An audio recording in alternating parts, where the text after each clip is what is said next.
Hello friends, आप सब कैसे हैं। आज हम नेक्स्ट टॉपिक पढ़ने वाले हैं जो कि क्या है, सबसीक्वेंस है। सबसे पहले देखते हैं इसकी डेफिनेशन। सबसीक्वेंस में क्या होता है, हम लेट करके चलते हैं। एक्स एन क्या है, कोई सीक्वेंस है, तथा गामा एन क्या होगी, सबसीक्वेंस होगी, जो कि प्राकृत संख्याओं का निरंतर वर्तमान अनुक्रम होती है। तब एक्स गामा एन को क्या बोलते हैं, अनुक्रम एक्स एन की सबसीक्वेंस कहते हैं। एक अनुक्रम उसके कई क्या हो सकती हैं, सबसीक्वेंसेज हो सकती हैं। जैसे कि for example x n equals to दिया 1/n, तो हमारी सीक्वेंस क्या बनी, 1, 1/2, 1/3, 1/4 एंड सो ऑन तक जाएगी। अब हमने इसकी कोई सबसीक्वेंस ली जो कि गामा एन है, जो कि क्या है 2n+1 है। अब x gamma n equals to क्या है हमारे पास, x2n+1, जो कि क्या 1/2n+1, तो इसकी वैल्यू क्या आ गई 1/3, 1/5, 1/7। ये क्या है, एक सबसीक्वेंस बन गई। ऐसे ही अगर हमने लिया gamma n equals to n का स्क्वायर, तब सीक्वेंस क्या बनी 1, 1/4, 1/16 एंड सो ऑन। तो एक्स एन क्या है, एक सबसीक्वेंस हो गई।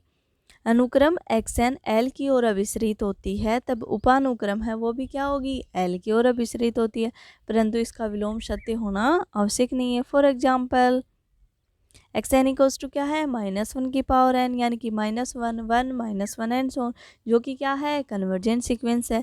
हमने क्या बनाई इसकी सब सीक्वेंस गामा एन, जो कि जैसे कि ली हमने 2n, तो x gamma n equals to x2n यानी कि -1 यानी कि 1, जो कि क्या है, फाइनाइट भी है और यूनिक भी है। तो ये क्या है हमारे पास, कन्वर्जेंट सीक्वेंस हो गई।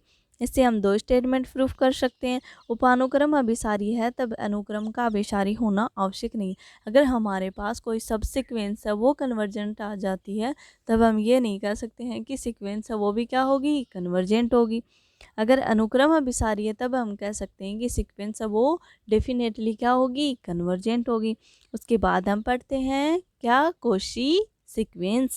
कोशी सीक्वेंस क्या होती है, अनुक्रम एक्स एन कोशी अनुक्रम कहलाती है यदि प्रत्येक एप्सिलॉन ग्रेटर देन 0 के लिए देर एग्जिस्ट एन 0 बिलोंग करता है में, ताकि क्या हो जाए, mod of x m minus x n क्या हो जाए, लेस देन एप्सिलॉन हो जाए।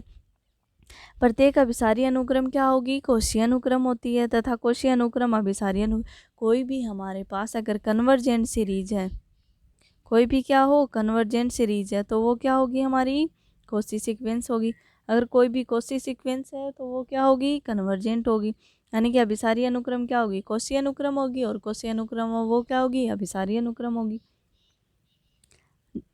एग्जाम में आपसे डायरेक्ट ऐसे करके क्वेश्चन पूछ सकते हैं, निम्न में से कौन सी कोशी अनुक्रम होगी। कोशी अनुक्रम देखने के लिए क्या करेंगे, सबसे पहले कन्वर्जेंट चेक करेंगे। 1/n, n/n+1, 1 ± 1 की पावर n दिया हुआ, तो एक्स एन इक्वल्स टू क्या है 1/n, यानी कि limit n tending to infinity, x n equals to 1/n limit में, तो क्या वैल्यू आई 0, जो कि फाइनाइट भी है, यूनिक भी है, तो ये क्या है, कन्वर्जेंट हो गई। ऐसे नेक्स्ट वाले एग्जाम्पल पे देखते हैं। एक्स एन इक्वल्स टू क्या दिया हुआ है, n/n+1, हमने इसकी क्या ली, लिमिट ली, n/n में n कॉमन लिया तो 1+1 की पावर n, तो क्या आई हमारे पास, फाइनाइट और यूनिक आई, तो ये भी क्या कोशी सीक्वेंस है। बट 1 + -1 की पावर n करने पे हमारे पास क्या सी सीक्वेंस बनी, 0 2 0 2, जो कि फाइनाइट तो है बट क्या नहीं है, यूनिक नहीं है। यूनिक नहीं है तो ये क्या होती है, ऑक्जिलेटरी सीक्वेंस होती है। इस वजह से ये कन्वर्जेंट नहीं है, कन्वर्जेंट नहीं है तो क्या नहीं होगी, कोशी सीक्वेंस नहीं होगी। फिर कोशी सीक्वेंस की थ्योरम है, प्रत्येक कोशी अनुक्रम परिबद्ध होती है, परिबद्ध अनुक्रम कन्वर्जेंट होती है, और कन्वर्जेंट अनुक्रम क्या होगी, कोशी सीक्वेंस होगी। यदि कोशी अनुक्रम का उपानुक्रम एल की ओर अभिसरित होता है, तब कोशी अनुक्रम भी क्या होगी, एल की ओर अभिसरित होगी। अब तक हमने सबसे पहले रियल एनालिसिस में स्टार्ट किया था फील्ड से, फील्ड के बाद हमने पढ़ा था,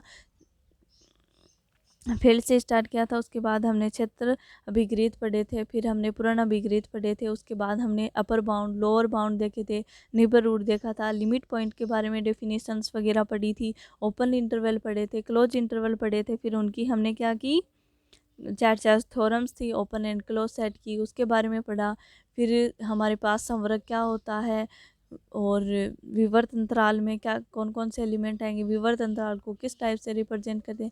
उसके बाद हमने पढ़ी थी सीक्वेंस, सीक्वेंस में हमने क्या क्या पढ़ा था, तो सीक्वेंस 3 टाइप की होती है, कन्वर्जेंट, डाइवर्जेंट, ऑक्जिलेटरी। कन्वर्जेंट निकालने के लिए क्या करेंगे, limit n tending to infinity x n equals to क्या आ जाए, फाइनाइट और यूनिक, तो वो क्या होगी, कन्वर्जेंट। बट अगर limit n tending to infinity x n equals to क्या आ जाए, प्लस इनफाइनाइट या माइनस इनफाइनाइट, तो वो सीक्वेंस क्या होगी हमारे पास, डाइवर्जेंट होगी। अगर limit n tending to infinity करें तब वो क्या हो, फाइनाइट, तो बट क्या नहीं हो, यूनिक नहीं हो, जैसे कि 0 to 0 2 ऐसे चल रहा, तो वो क्या है, ऑक्जिलेटरी सीक्वेंस है। ये सब हमने सीक्वेंस के बारे में पढ़ा था। फिर सीक्वेंस की लिमिट कैसे फाइंड आउट करते हैं उसके हमने मोर देन एग्जाम्पल्स किए थे। और आज हमने पढ़ा है सब सीक्वेंस, जिसमें हमने कोशी